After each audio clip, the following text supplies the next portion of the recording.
Hello guys, welcome to अमृत ज्ञान। आज हम बात करने वाले हैं रेस्पिरेटरी सिस्टम के बारे में। रेस्पिरेटरी सिस्टम में हम रेस्पिरेटरी ऑर्गन के बारे में बात करेंगे। तो स्टार्ट करते हैं।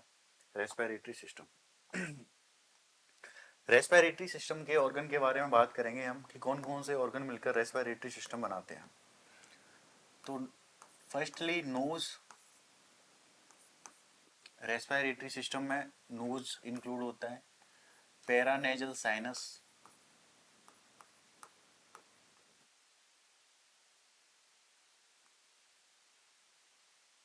के पोस्टीरियरली फेरिंग्स प्रेजेंट होते हैं, ये भी रेस्पिरेटरी सिस्टम का पार्ट है। फेरिंग्स के जस्ट नीचे लैरिंग्स प्रेजेंट है, लैरिंग्स भी रेस्पिरेटरी सिस्टम का पार्ट होते हैं। लैरिंग्स के जस्ट नीचे ईसोफेगस एंड ट्रेकिया प्रेजेंट होती है। ईसोफेगस जीआईटी में पढ़ेंगे हम, जीआईटी का पार्ट होती है, डाइजेस्टिव सिस्टम का पार्ट होती है। ट्रेकिया हमारा रेस्पिरेटरी सिस्टम का पार्ट है। ट्रेकिया रेस्पिरेटरी सिस्टम का ऑर्गन है। ट्रेकिया आगे फर्दर जाके डिवाइड होता है at the level of C5 and C6 पर प्राइमरी ब्रोंकस में।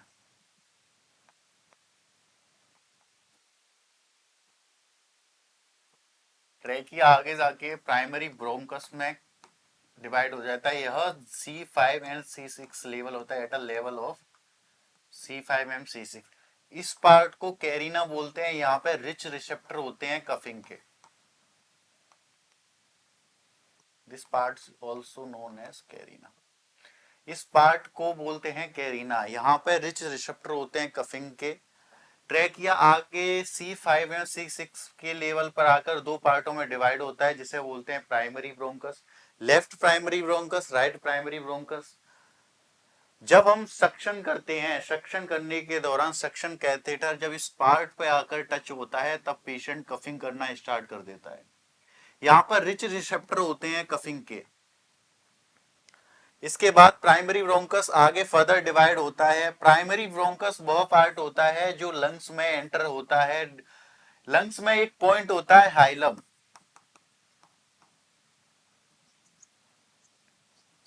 हाइलम के थ्रू लंग्स में प्राइमरी ब्रोंकस एंटर करते हैं। लंग्स में घुसने वाला जो पार्ट होता है वह होता है प्राइमरी ब्रोंकस। प्राइमरी ब्रोंकस आगे जाकर फर्दर डिवाइड होते हैं सेकेंडरी ब्रोंकस में।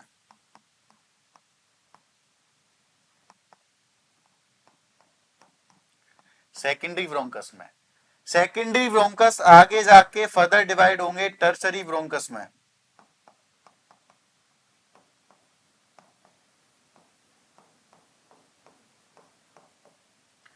टर्सरी ब्रोंकस आगे जाके ब्रोंक्यूल में डिवाइड होते हैं। याद रखने वाली बात है, टर्सरी ब्रोंकस फर्दर डिवाइड होके ब्रोंक्यूल में डिवाइड होते हैं। ब्रोंकस को ही ब्रोंकाई बोलते हैं। ब्रोंकाई ब्रोंकस की प्लूरल फॉर्म होती है। अगर सिंगल ब्रोंकस है तो उसे ब्रोंकस बोलेंगे, अगर मल्टीपल ब्रांचेस है ब्रोंकस की तो उसे ब्रोंकाई बोलते हैं। ब्रोंकाई ही सब ब्रोंकस की प्लूरल फॉर्म होती है।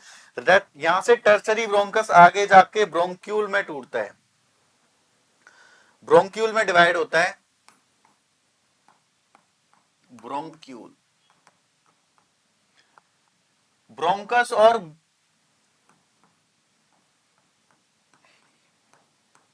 Bronchus and bronchiole.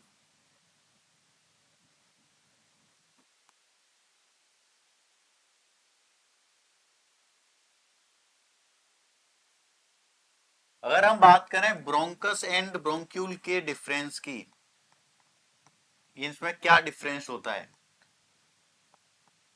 तो ब्रोंक्यूल का सबसे पहले हम बात करें तो ब्रोंक्यूल का जो डायमीटर होता है वो लेस देन 1 mm के होता है।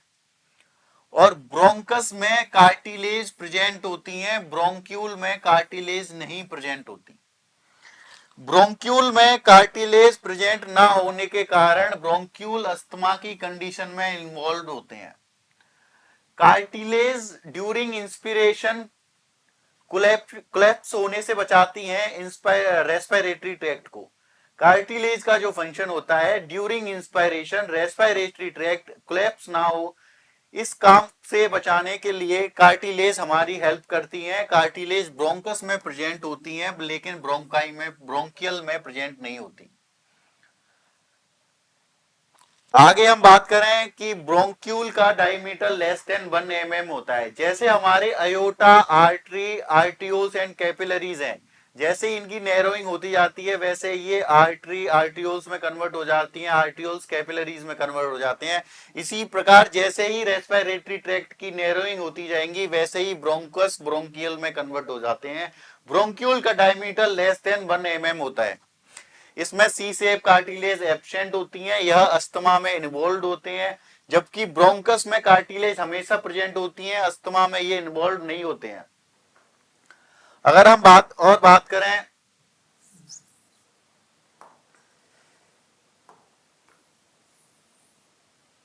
ब्रोंक्यूल, ब्रोंक्यूल आगे जाके फर्दर डिवाइड होते हैं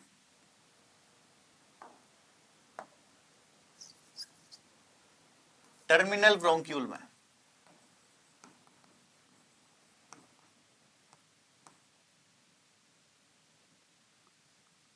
टर्मिनल ब्रोंक्यूल आगे जाके फर्दर डिवाइड होगा रेस्पिरेटरी ब्रोंक्यूल में।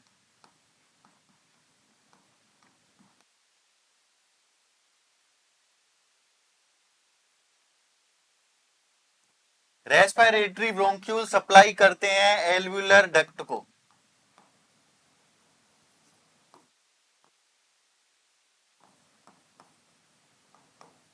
एल्वुलर डक्ट सप्लाई करती हैं एल्वुलर सैक को।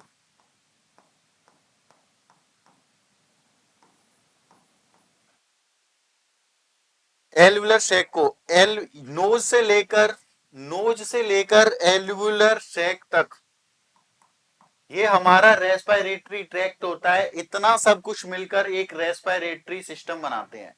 रेस्पिरेटरी सिस्टम की बात करें, रेस्पिरेटरी सिस्टम में रेस्पिरेटरी मसल्स भी इंक्लूड होती हैं। Respiratory muscles, respiratory muscles respiratory system का तो पार्ट है, but respiratory muscles respiratory tract का पार्ट नहीं है। ये याद रखने वाली बात है, क्वेश्चन आता है कि रेस्पिरेटरी मसल रेस्पिरेटरी सिस्टम का पार्ट है, तो टिक करेंगे yes. Respiratory muscles respiratory tract का पार्ट नहीं है, ये याद रखने वाली बात है। आगे चलकर हम बात करते हैं रेस्पिरेटरी ट्रैक्ट कितने टाइप के होते हैं। बात करें टाइप्स ऑफ रेस्पिरेटरी ट्रैक्ट की, दो टाइप के होते हैं, एक होता है लोअर रेस्पिरेटरी ट्रैक्ट, एक होता है upper respiratory tract. Respiratory tract की बात करते हैं। रेस्पिरेटरी ट्रैक्ट एक होता है upper respiratory tract,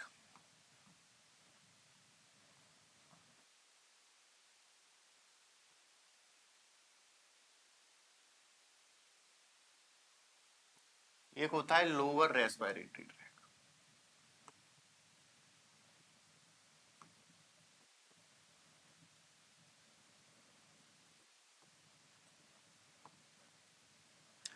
upper respiratory tract कहां से कहां तक होता है, लोअर रेस्पिरेटरी ट्रैक कहां से कहां होता है। तो अपर रेस्पिरेटरी ट्रैक की बात करें तो अपर रेस्पिरेटरी ट्रैक्ट होता है nose to pharynx, nose to larynx. और लोअर रेस्पिरेटरी की ट्रैक की बात करें तो यह प्रेजेंट होता है larynx to alveolar sac.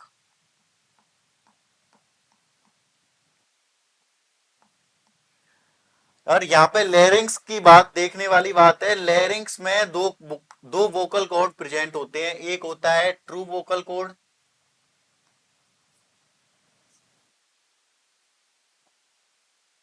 Larynx की बात करें तो लेरिंग्स में दो वोकल कॉर्ड्स प्रेजेंट होते हैं, एक होता है ट्रू वोकल कॉर्ड्स एंड एक होता है फॉल्स वोकल कॉर्ड।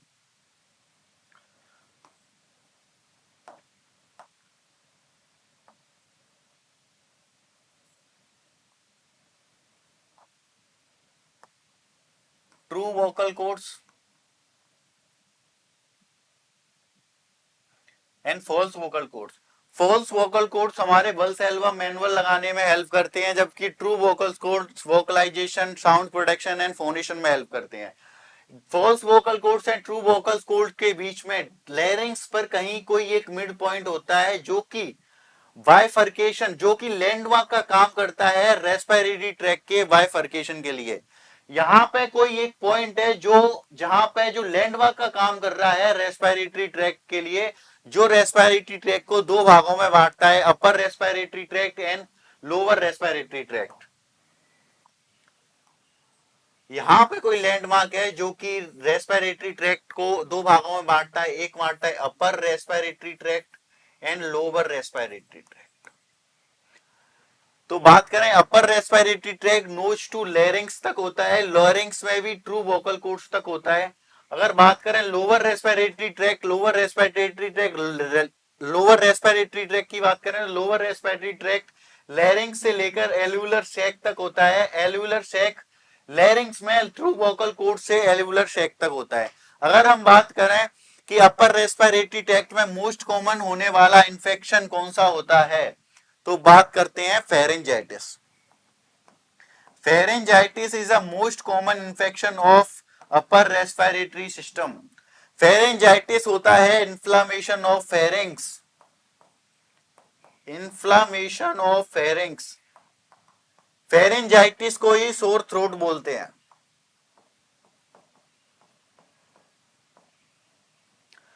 अगर हम बात करें कि लंग्स कहां से कहां तक होते हैं, लंग्स में कौन कौन से ऑर्गन्स प्रेजेंट होते हैं, तो लंग्स की हम बात करें, लंग्स प्रेजेंट होते हैं सेकेंडरी यूसाइड से लेकर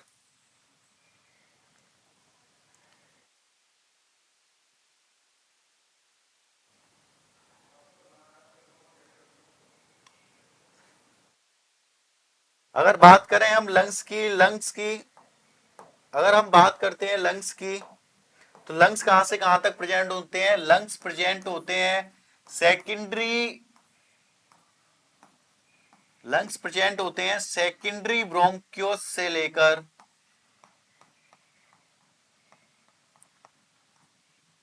एल्वुलर सैक तक।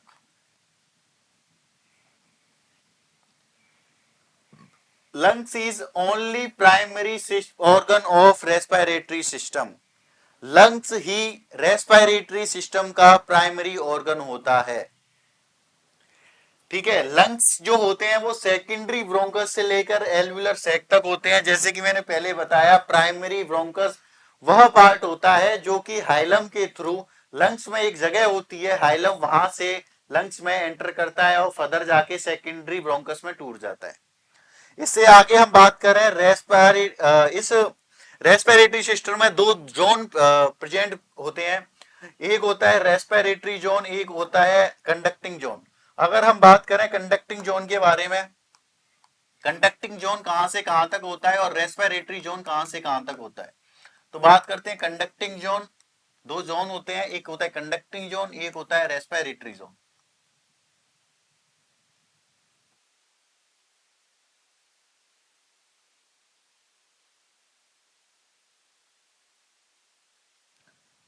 बात करें कंडक्टिंग जोन की, तो कंडक्टिंग जोन हमारा प्रेजेंट होगा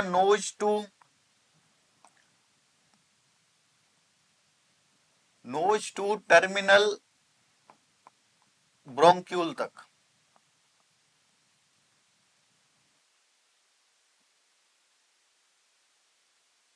कंडक्टिंग जोन हमारा नोज टू ब्रोंक्यूल तक होता है। कंडक्टिंग जोन का मतलब होता है एयर का कंडक्शन कराना।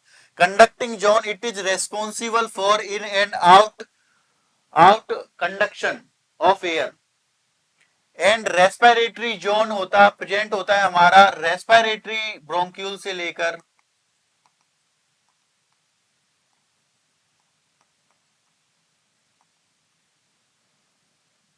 एल्वुलर सैक तक। रेस्पिरेटरी जोन हमारा रिस्पॉन्सिबल होता है गैस एक्सचेंज के लिए। रेस्पिरेटरी जोन रिस्पॉन्सिबल होता है हमारा एक्सटर्नल रेस्पिरेशन के लिए।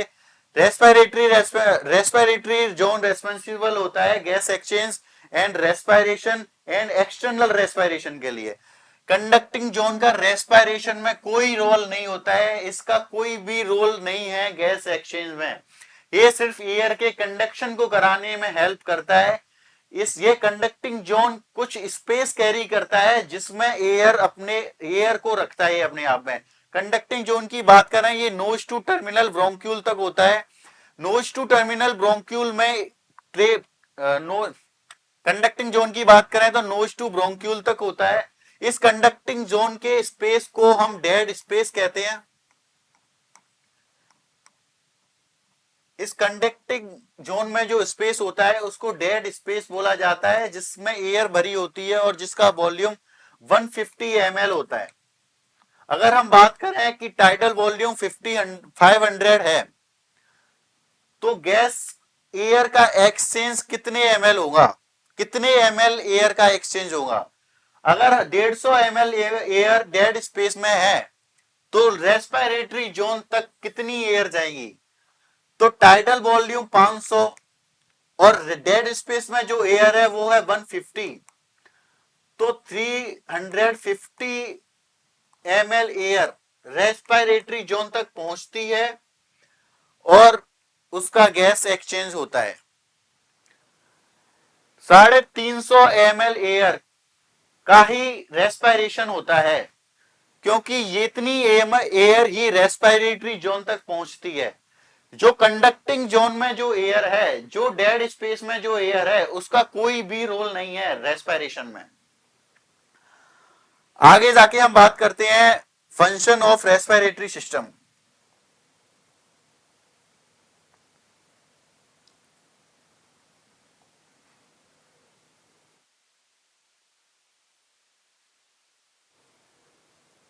हेलो, आगे जाके बात करते हैं हम function of respiratory system.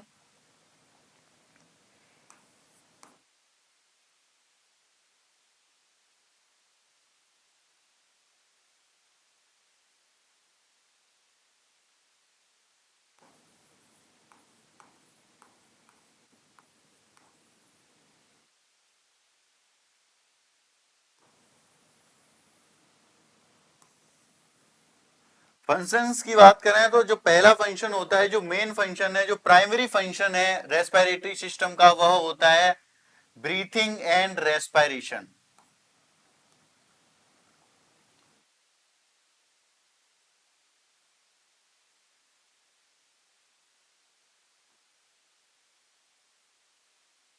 Breathing and respiration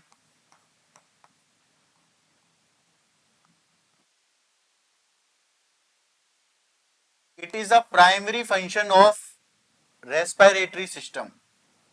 second function की बात करें तो सेकंड फंक्शन होता है रेस्पिरेटरी सिस्टम का filtering and humidification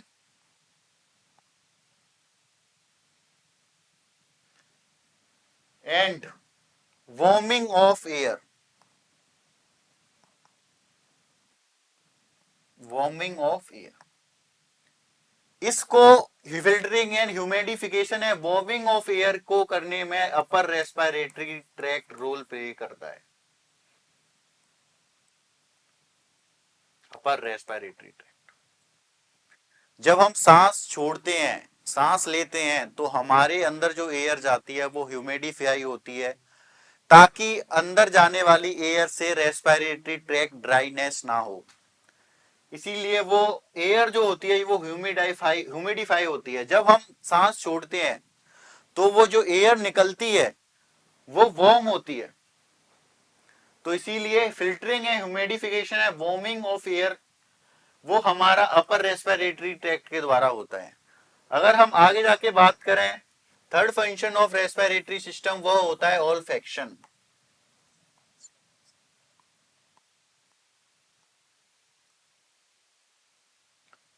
fourth,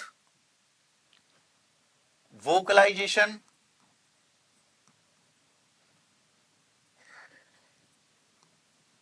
sound production.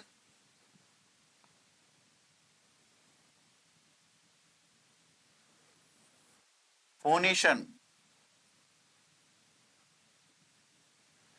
यह भी रेस्पिरेटरी ट्रैक्ट के द्वारा होता है और यह होता है ट्रू लैरिंग्स में प्रेजेंट ट्रू वोकल कोर्ड्स के द्वारा। अगर हम बात करें फिफ्थ फंक्शन की, तो फिफ्थ फंक्शन है रेस्पिरेटरी सिस्टम हेल्प करता है, help in acid and base valence. हम सब जानते हैं एसिड एंड बेस के वैलेंस को करने के लिए रिनल सिस्टम भी रिस्पॉन्सिबल होता है, पर रेस्पिरेटरी सिस्टम भी बहुत बड़ा योगदान देता है एसिड एंड बेस के वैलेंस में। अगर हमारी बॉडी के अंदर SO3 ज्यादा बढ़ते हैं तो वो CO2 हमारी बॉडी से ज्यादा रेस्पिरेटरी ट्रैक के थ्रू ज्यादा बाहर निकलने लगेंगी, जिससे कि हेल्प होती है एसिड एंड बेस के वैलेंस में। एसिडोसिस एंड एल्कलोसिस में हेल्प करता है हमारा रेस्पिरेटरी सिस्टम। सिक्स फंक्शन की बात करें तो डिफेंस का भी काम करता है रेस्पिरेटरी ट्रैक। डिफेंस का भी काम करता है रेस्पिरेटरी सिस्टम। किसके कैसे करता है डिफेंस के द्वारा, वो देखते हैं। सिक्स फंक्शन है डिफेंस।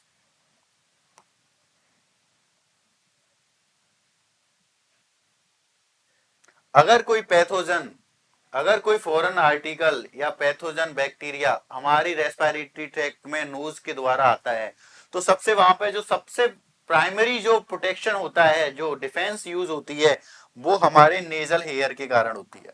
नेजल हेयर उन्हें रोकते हैं रेस्पिरेटरी ट्रैक्ट में एंटर होने से। तो रेस्पिरेटरी सिस्टम में डिफेंस का काम करते हैं नेजल हेयर।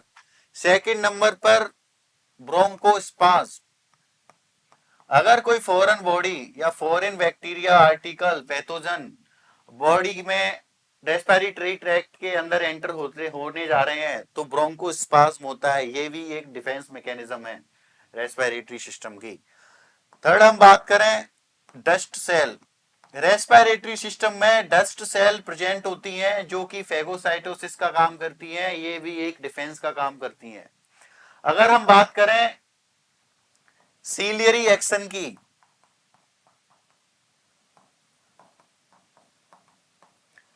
रेस्पिरेटरी ट्रैक्ट की बेसमेंट वेवन पर एक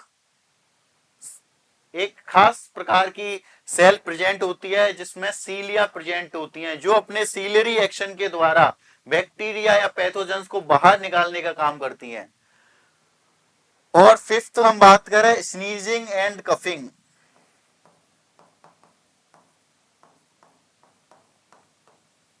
स्नीजिंग एंड कफिंग के द्वारा भी डिफेंस यूज होती है। अगर कोई हम फॉरेन आर्टिकल अपनी नाक के द्वारा रेस्पिरेटरी ट्रैक्ट में एंटर करते हैं तो हमें स्नीजिंग और कफिंग आती है, यह भी एक डिफेंस का काम करती है। अगर हम बात करें स्नीजिंग एंड कफिंग की तो यह एक मॉडिफाइड ब्रीथिंग है। स्नीजिंग एंड कफिंग ये दोनों एक मॉडिफाइड ब्रीथिंग का टाइप है। स्नीजिंग की बात करें तो स्नीजिंग के रिच रिसेप्टर प्रेजेंट होते हैं नाक में। एंड कफिंग की बात करें तो कफिंग के रिसेप्टर प्रेजेंट होते हैं whole respiratory tract and heart की pericardium and oesophagus and diaphragm. अगर इन सब में अगर कोई इरिटेशन होती है, प्रॉब्लम्स होती हैं, तो ये जो रिसेप्टर हैं वो स्टिमुलेट होते हैं और हमें कफिंग आना स्टार्ट हो जाती है। ये जो बात है ये फंक्शन है रेस्पिरेटरी सिस्टम के। कौन कौन से फंक्शन है? Breathing and respiration, filtering, humidification and warming of air, olfaction, vocalization, sound protection, phonation, help in acid and base balance and ये हेल्प करते हैं, रेस्पिरेटरी सिस्टम हेल्प करता है टेम्परेचर रेगुलेशन में, यह भी इसका फंक्शन है। अगर वार्म एयर बॉडी से बाहर निकलेंगी तो टेम्परेचर कम होगा बॉडी का। ये भी रेस्पिरेटरी सिस्टम का फंक्शन होता है। इसका एक और मेन फंक्शन है रेस्पिरेटरी सिस्टम का। रेस्पिरेटरी सिस्टम के द्वारा पल्मोनरी कैपिलरीज की एंडोथीलियम एक ACE एंजियोटेंसिन कन्वर्टिंग एंजाइम का निर्माण करती हैं। पल्मोनरी कैपिलरीज की एंडोथीलियम के द्वारा ACE एंजियोटेंसिन कन्वर्टिंग एंजाइम का निर्माण होता है, जो कि हेल्प करता है रा सिस्टम में, जो हम पढ़ेंगे रिनल सिस्टम में। तो ये इसका बहुत ही खास फंक्शन होता है ACE का प्रोडक्शन। एसी का प्रोडक्शन होता है पल्मोनरी कैपिलरीज की एंडोथीलियम के द्वारा। एसी एंजाइम है एंजियोटेंसिन कन्वर्टिंग एंजाइम, वो हेल्प करता है रा सिस्टम में। Thank you so much.